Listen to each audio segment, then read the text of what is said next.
Un des descendants d'Abraham, nommé Joseph, devint une personne de grande responsabilité en Égypte. Il demanda à son père Jacob et à toute sa famille de venir vivre avec lui. Ils y ont vécu de nombreuses années jusqu'à ce que Jacob et Joseph moururent, ainsi que tous ses frères et toute cette génération. Les Israélites devinrent de plus en plus nombreux et puissants en Égypte jusqu'à ce qu'ils remplissent le pays. Le nouveau pharaon de cette époque ne connaissait pas Joseph.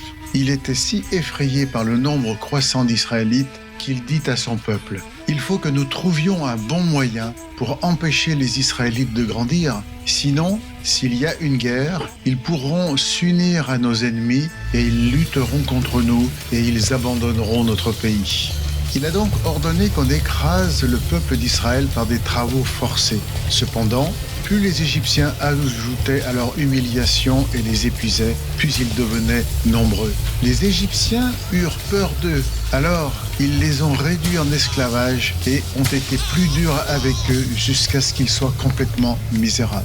Pharaon a également donné cet ordre aux sages-femmes. Quand les femmes des Hébreux accouchent, si c'est un garçon, tuez-le. Mais si c'est une fille, laissez-la vivre. Mais les sages-femmes craignaient Dieu et n'ont pas obéi aux ordres du Pharaon de tuer les garçons. Quand le Pharaon a demandé pourquoi elles agissaient ainsi, elles répondirent : « Les femmes des Hébreux sont plus fortes que les Égyptiennes.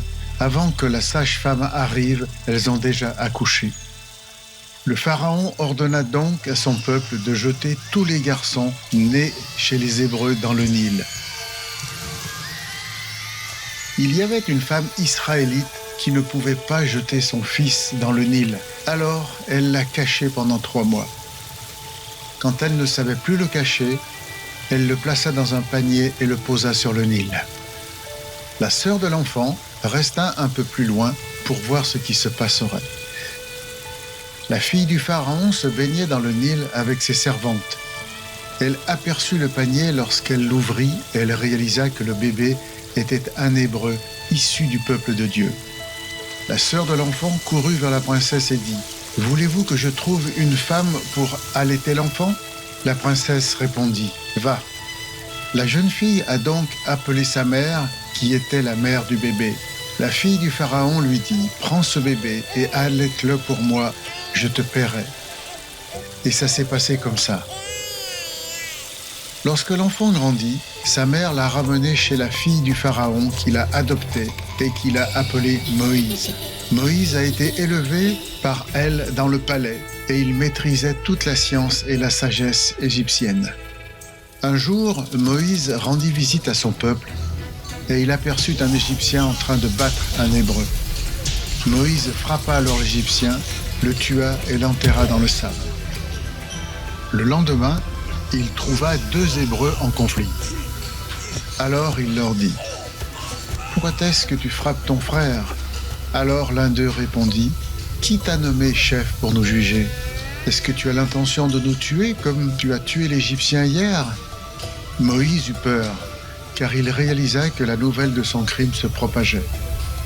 Lorsque Pharaon entendit l'histoire, il essaya de faire tuer Moïse, mais celui-ci s'enfuit dans le désert, dans une ville lointaine.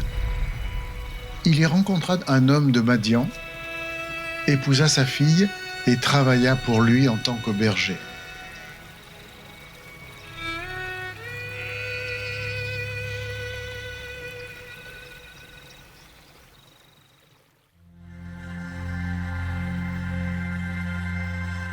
La mère de Moïse, sa sœur et les sages-femmes ont choisi de désobéir à l'ordre du Pharaon, même si cela impliquait de risquer leur vie. Pourquoi ? Qu'est-ce qui prouve que Moïse savait qu'il était d'origine israélite, bien qu'il avait été élevé dans le palais en tant que fils de Pharaon ?